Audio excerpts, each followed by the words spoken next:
and Fiang, di pa nakabalik sa Manila. Pero ang mommies nila, nagbonding na.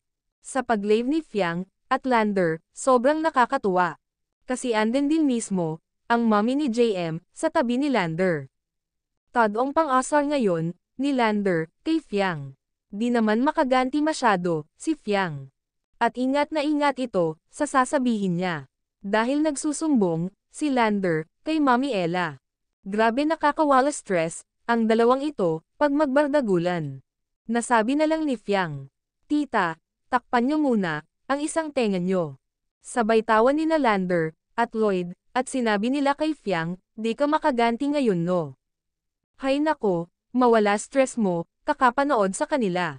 Kusa ka na palang, napapangiti. Sabat naman ni Fiang, "Tumatapang ka ngayon ah." Sabay tinawanan siya. Ano pa ba ang kulang, sa Ibarra, at Smith family? Wala na talaga, may nanalo na. Love team, best friend.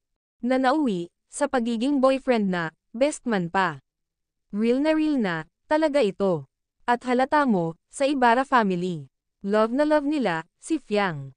Si Lander, kapatid na talaga, turing nito kay Fiang. Makulit, at kaya niyang pakibagayan, at makipagsabayan, kay Fiang, di rin napipikon. At si JM naman, overprotective.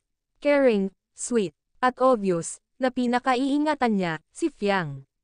Pinapahalagahan niya talaga, ang dalaga. Grabe ang chemistry, ng dalawa.